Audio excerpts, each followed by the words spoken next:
Hello friends, welcome to our channel Gurukul.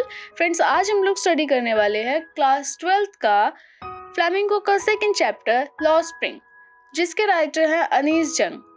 Chapter हमारा दो parts में डिवाइडेड है। फर्स्ट पार्ट है हमारा sometime I found a rupee in the garbage. Second part है हमारा I want to drive a car.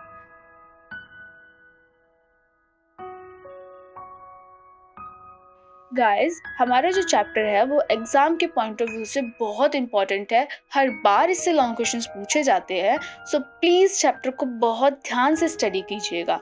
हम लोग बिना अपना टाइम वेस्ट करते हुए जल्दी से अपना फर्स्ट पार्ट स्टार्ट करते हैं। Sometime I found a rupee in the garbage. Story based है एक छोटे बच्चे के ऊपर जिसका नाम साहिब है, जिसकी फैमिली को ढाका से इंडिया शिफ्ट करना पड़ता है। ढाका हमारे बांग्लादेश की कैपिटल है।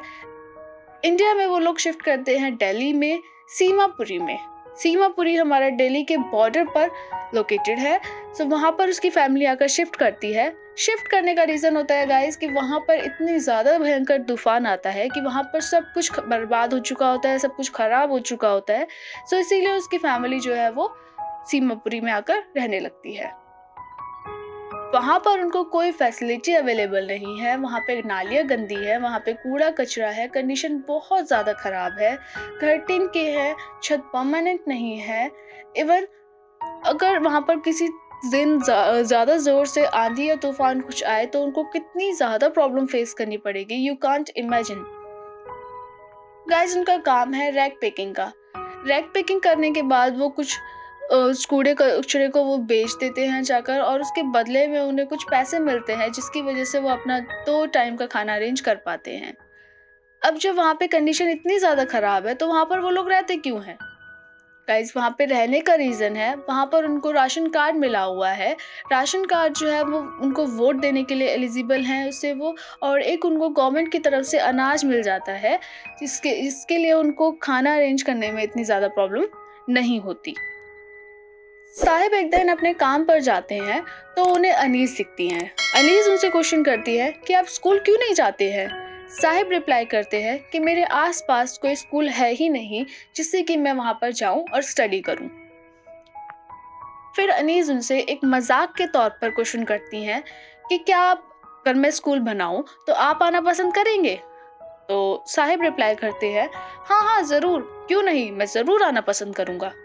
अनीस उस मजाक को भूल जाती है, पर साहिब उस चीज को याद रखते हैं। साहिब कुछ टाइम बाद अनीस से मिलते हैं तो वो पूछते हैं कि आपका स्कूल बनकर तैयार है? तो अनीस उस टाइम पर बहुत सॉरी फील करती है कि उन्होंने इस तरीके का मजाक उनके साथ क्यों किया जब वो उसे पूरा ही नहीं करना चाहती थी।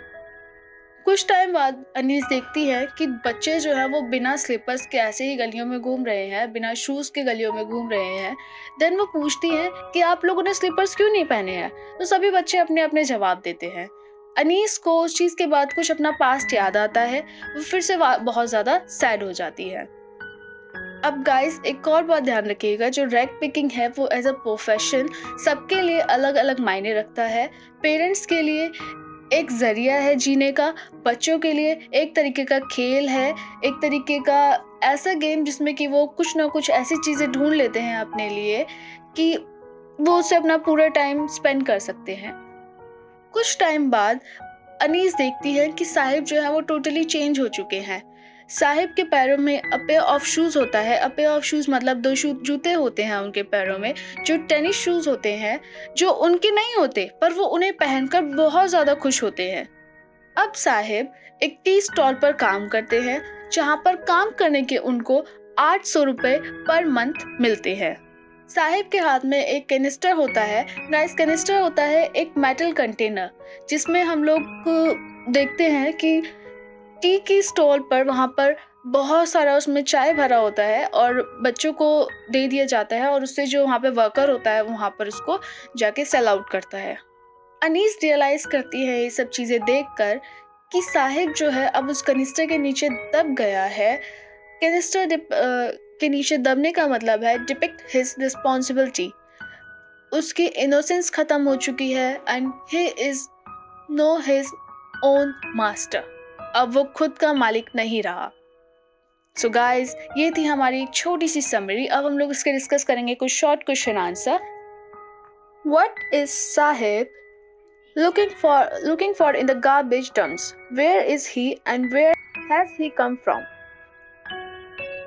Answer: Sahib is a rag picker and he searched for gold in the garbage. Gold here can mean the yellow metal as well as anything valuable like used clothes, shoes, bit of metal, plastic, scarf, stray, coins and currency notes. He belongs to Bangladeshi refugee family which migrated to Delhi from Dhaka. Next question. In what sense garbage gold to rag picker? Garbage means gold to the poor rag pickers because some of it can be sold for cash, becoming a mean of survival for the children of Simapuri and for their parents. It is providing daily bread and roof over their heads. Next question. Is Sahib happy working at a tea stall? Explain it. Answer: Sahib took up the job of performing odd jobs at a tea stall but was unhappy because he was tied down by the work he had to do, losing his independence which he had earlier as a rag picker.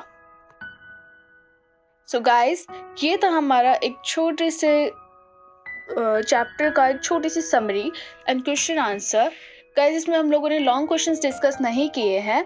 I hope कि अगर आपने story ध्यान से सुनी होगी तो आप long question answer read करने के, उनको परफॉर्म करने के लिए, उनको अटेंड करने के लिए बहुत इजीली हैंडल कर पाएंगे। एंड अब हम लोग डिस्कस करेंगे second story, I want to drive a car. Story based है गाइस हमारे एक छोटे बच्चे के ऊपर। वापस एक छोटे बच्चे के बारे में हम लोग डिस्कशन करेंगे जो फिरोजाबाद में रहता है और वहां पर बैंगल्स बनाने का काम किया जाता है। बैंगल्स बनाने का काम छोटे बच्चे करते हैं जो कि एक तरीके से इलीगल है। हमारे इंडिया में चाइल्ड लेबर बैन है, ये सब चीज़ आपको पता होंगी। गाइस, वहाँ पर जो लोग रहते हैं उनकी कंडीशंस इतनी ज़्यादा ख़राब है, पर फिर भी वो लोग वहाँ पर रहते हैं। वहाँ पर रहने की जगह की कंडीशंस इतनी ज़्यादा ख़राब है कि वहाँ पर पानी उनको प्रॉपर अवेलेबल नहीं है, उनके घर रहने के लिए प्रॉपर नहीं है। सेम वही सारी कंडीशंस है जैसे कि पहली वाली हमने स्टोरी में देखा, जैसे कि साहिब के घर के आसपास की कंडीशन थी। सेम इस बच्चे जिसका नाम मुकेश है उसके घर के आसपास की कंडीशंस भी बिल्कुल सेम है, पर फिर भी लोग वहाँ पर रहते हैं। और ना ही लोग यहाँ पर इतने एजुकेटेड हैं कि वो ये देख सकें कि जो फैक्ट्रीज में काम हो रहा है क्या वो लीगल है या इलीगल है। और गाइस, ना ही वो इतने स्किल्स जानते हैं कि ये पता कर सकें कि या फिर अपने काम को किस तरीके से बढ़ाना है, आगे क्या करना है। वो बहुत ही ज़्यादा इलिटरेट लोग हैं, इसकी वजह से वो कुछ नहीं कर सकते। अनएजुकेशन की वजह से, अनएजुकेटेड होने की वजह से वो अपने किसी भी काम को प्रॉपर नहीं कर पाते। मुकेश की फैमिली में सब हैं, उसकी भाभी हैं, उसकी दादी हैं, उसकी बहन है, उसके घर में बहुत सारे मेंबर्स हैं, पर सभी एक होप छोड़ चुके हैं कि हम लोग अब इस सब चीज़ों से बाहर निकलेंगे। सबको ये लगता है कि अब यही हमारी लाइफ है और हमें यही अब जीनी है। गाइस, स्टोरी में कंपैरिजन किया गया है सविता नाम की एक छोटी बच्ची का जो मुकेश के साथ उस फैक्ट्री में काम करती है, मुकेश की दादी के साथ। मुकेश की दादी के साथ कंपैरिजन किया गया है, मतलब जब वो बड़ी होगी, मतलब जब मुकेश की दादी जो है वो छोटी थी, जैसे जैसे वो बड़ी हुई वैसे ही उनको नहीं पता था कि एक्चुअल में बैंगल्स की इम्पोर्टेंस क्या होती है उनकी लाइफ में, क्या चेंज कर सकते हैं। सेम उस छोटी बच्ची के साथ है। वो छोटी बच्ची जब बड़ी होगी, जब उसकी शादी होगी, जब उसे वो बैंगल्स पहनाए जाएंगे तो उसके लिए वो सिर्फ एक नॉर्मल सी चीज़ होगी। उसके लिए उन बैंगल्स की इतनी ज़्यादा इम्पोर्टेंट नहीं होगी वो बैंगल्स जितना कि बाकी लोगों के लिए होते हैं। देन गांव में आप कोई ग्रुप नहीं बना सकते, लोग इकट्ठे होकर कोई बातचीत नहीं कर सकते, अपने इनकम को बढ़ाने के लिए कोई ग्रुप नहीं बना सकते। मतलब जो भी कंडीशंस है वो बहुत बेकार हैं और वहाँ के लोगों को लगता है कि अब बस, अब हमसे नहीं होगा। वहाँ के लोग लड़ते लड़ते थक चुके हैं क्योंकि वहाँ की गवर्नमेंट ही ऐसी है कि अगर वो लड़ना भी चाहें तो उनके लिए कोई आगे नहीं आता कि हम आपके साथ हैं। इस तरीके से उनको कोई सपोर्ट ही नहीं करता, इसीलिए उनके अंदर अब कोई होप भी नहीं है, वो लोग गिव अप कर चुके हैं। बट मुकेश जो एक छोटा बच्चा है स्टोरी का जो एक बहुत छोटा सा बच्चा है वो चाहता है कि वो उन सब चीज़ों से बाहर निकले, वो अपनी एक अलग दुनिया बसाना चाहता है। वो चाहता है कि जब वो बड़ा हो तो वो बड़ा होकर एक एरोप्लेन उड़ाए, पर वो जानता है कि वो एरोप्लेन तो नहीं उड़ा पाएगा। पर उसकी एक छोटी सी होप है कि वो अगर एरोप्लेन ना उड़ा पाए तो वो एटलीस्ट इतना बड़ा बन जाए कि वो एक कार मैकेनिक बन सके। सो गाइज, इससे हमें एक और चीज़ क्लियर होती है इस पॉइंट से कि मुकेश जो है वो वहाँ पर रह रहे सभी लोगों से बहुत डिफरेंट है। उसके अंदर एक होप है कि मैं ये सब चीज़ें करूँगा। गाइज, हम लोग डिस्कस करते हैं जल्दी से इसके short question answer. How is Mukesh different from other bangle makers of Firozabad? Answer: Mukesh's grandmother says this as she believed in destiny, meaning that their family could not escape from the God-given linkage of bangle makers and will remain bangle makers, continuing to suffer.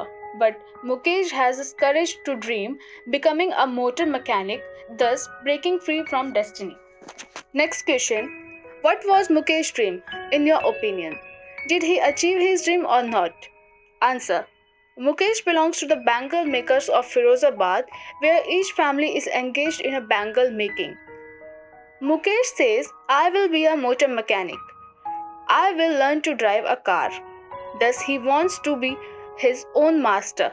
However, he is caught up in the vicious cycle created by others. He will not be able to realize his dream and will remain a bangle maker.